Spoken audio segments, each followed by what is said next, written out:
दिल्लीच्या मुख्यमंत्री म्हणून आतिशी यांनी आज शपथ घेतली आहे। राष्ट्रपती द्रौपदी मुर्मू यांनी अरविंद केजरीवाल यांचा राजीनामा स्वीकारला, तसेच 5 मंत्र्यांच्या नियुक्तीलाही मान्यता दिली। आज दिल्लीतील राजनिवास इथे आतिशी यांचा शपथविधी सोहळा पार पडला।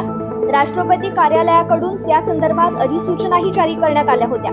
अधिकाऱ्यांनी सांगितलंय की सर्व औपचारिकता पूर्ण झाल्यानंतर आज शपथविधी सोहळा संपन्न झाला। अमरप्रीत सिंग आता भारतीय हवाई दलाची कमान सांभाळणार आहे। सरकारने अमरप्रीत सिंग यांची भारतीय हवाई दल प्रमुख म्हणून नियुक्ती केली आहे। हवाई दल प्रमुख VR चौधरी यांच्यानंतर आता अमरप्रीत सिंग हे पदभार स्वीकारतील। सध्या अमरप्रीत सिंग हे हवाई दलाच्या उपप्रमुख पदाची जबाबदारी सांभाळत आहेत। पाकिस्तानच्या परराष्ट्र कार्यालयाच्या प्रवक्त्या मुमताज जहरा बलोच यांनी पत्रकारांना सांगितले की पाकिस्तान सिंधू जल कराराला महत्त्वाचा मानतो आणि आशा करतो की भारत देखील त्यातील तरतुदींचे पालन करेल। बलोच यांनी याकडे लक्ष वेधले की दोन्ही देशांमध्ये सिंधू आयुक्तांची यंत्रणा आहे आणि त्यामध्ये कराराच्या सर्व मुद्द्यांवर चर्चा होऊ शकते। त्यांनी असंही म्हटलंय की कराराच्या तरतुदींमध्ये कराराबद्दलच्या चिंतांचे निराकरण करण्यासाठी उपाययोजना केल्या पाहिजेत, असं उत्तर पाकिस्तानकडून देण्यात आलंय। आज अमेरिकेत क्वाड समिटचे आयोजन केले जात आहे। याचाच एक भाग म्हणून PM मोदी देखील 3 दिवसांच्या अमेरिका दौऱ्यावर रवाना झाले। यामुळे क्वाड समिट पूर्वी शुक्रवारी अमेरिकन खासदारांच्या गटाने अमेरिकन काँग्रेसमध्ये क्वाड कॉकस स्थापन करण्याची घोषणा केली। या कॉकसचा उद्देश 4 देशांच्या सुरक्षा संवादाला प्रोत्साहन देणारा असणार आहे।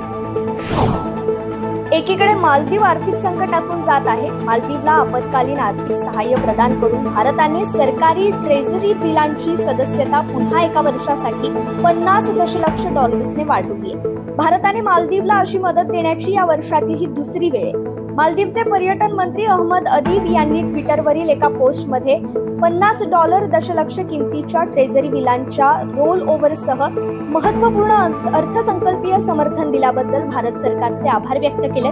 अदीब म्हणाले की यामुळे आपल्या देशांमधील सखोल संबंध मजबूत होतात आणि आर्थिक स्थैर्य आणि विकासाच्या दिशेने आपला मार्ग मजबूत होतो।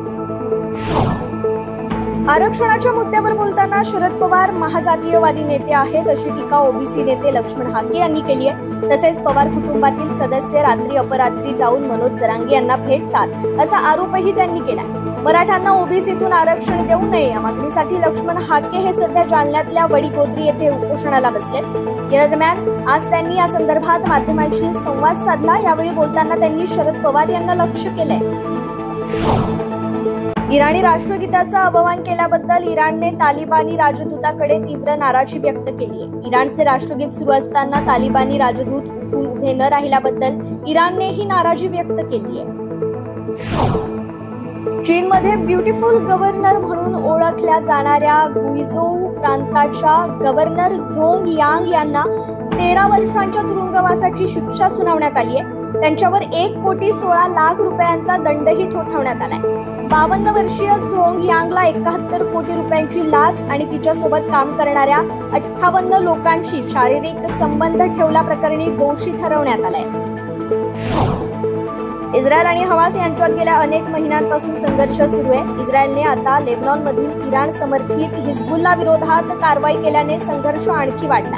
यामुळे मध्य पूर्वेत अमेरिकेने सैन्य आधीच तैनात केलं होतं, पण ते आता आणखी वाढणार आहे। अमेरिकेने अंदाजे 40,000 सैनिक, डझनभर युद्धनौका आणि हवाई दलाचे 4 फायटर जेट स्क्वॅड्रॉन तैनात केले आहेत। त्यामुळे अमेरिका आपल्या मित्र राष्ट्रांवरील हल्ले थांबवू शकेल असे अनेक वेळा अमेरिकन लष्करी कमांडर यांनी सांगितलंय।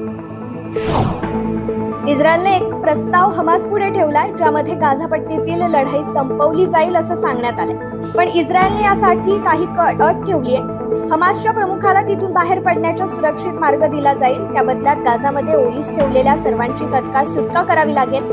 गाझापट्टीचे सैनिकीकरण केले जाईल आणि तिथे पर्यायी प्रशासकीय प्राधिकरण स्थापन केले जाईल। हिजबुल्लाने इस्रायलवर एअर स्ट्राईक केलाय। यावेळी त्यांनी सांगितलंय की त्यांनी इस्रायलच्या सीमेवरील अनेक ठिकाणांना रॉकेटसह लक्ष्य केले, ज्यात अनेक हवाई संरक्षण तळांचा समावेश आहे। इस्रायलने सर्व सीमा पार केल्या असून त्यांना उत्तरे दिली जातील असं हिजबुल्लाच्या प्रमुखाने म्हटलं होतं। त्यानंतर हे हवाई हल्ले करण्यात आले। हिंसाचाराने ग्रासलेल्या मणिपूरमध्ये आता म्यानमारमधील दहशतवाद्यांच्या घुसखोरीमुळे चिंता वाढली आहे। गुप्तचर संस्थांच्या अहवालानुसार म्यानमारमधून सुमारे 900 दहशतवादी मणिपूरमध्ये दाखल झाले असून ते मोठा घातपात घडवण्याची योजना आखत असल्याची माहिती मिळते. 7 ऑक्टोबर पासून पाकिस्तान आपल्या मायदेशात इंग्लंड विरुद्ध 3 सामन्यांची कसोटी मालिका खेळणार आहे. या मालिकेतील दुसऱ्या सामन्याचे ठिकाण बदलण्यात आले असून आता ही लढत कराचीत होणार नसून मुलतान इथे पार पडेल. पाकिस्तान क्रिकेट बोर्डाने दिलेल्या माहितीनुसार 15 ते 19 ऑक्टोबर दरम्यान मुलतान इथे दुसरा कसोटी सामना खेळवला जाईल. अफगाणिस्तान क्रिकेट संघाने दुसऱ्या वन डे सामन्यात दक्षिण आफ्रिकेचा 177 धावांनी पराभव करून इतिहास रचलाय. वन डे क्रिकेटमधील अफगाणिस्तानचा हा सर्वात मोठा विजय ठरलाय. राशिद खानने त्याच्या वाढदिवसाला झालेल्या सामन्यात 5 विकेट्स घेण्याचा पराक्रम करताना संघाला 3 सामन्यांच्या वन डे मालिकेत 2-0 असा विजय मिळवून दिला. अफगाणिस्तानने प्रथमच दक्षिण आफ्रिकेविरुद्ध द्विदेशीय मालिका जिंकली आहे. मूळची हिंदुस्थानी असलेली अमेरिकन ध्रुवी पटेल हिने मिस इंडिया वर्ल्ड वाईड 2024चा खिताब पटकावलाय. ध्रुवी कॉम्प्युटर इन्फॉर्मेशन सिस्टीमची विद्यार्थिनी आहे. मिस इंडिया वर्ल्ड वाईड ही हिंदुस्थान बाहेर आयोजित करण्यात येणारी सौंदर्यवतींची स्पर्धा आहे. हा खिताब पटकावल्यानंतर आपल्याला बॉलिवूडमध्ये अभिनेत्री म्हणून काम करायला आवडेल, तसेच युनिसेफची ब्रँड अँबॅसेडर व्हायला आवडेल असं ध्रुवी पटेलने म्हटलंय.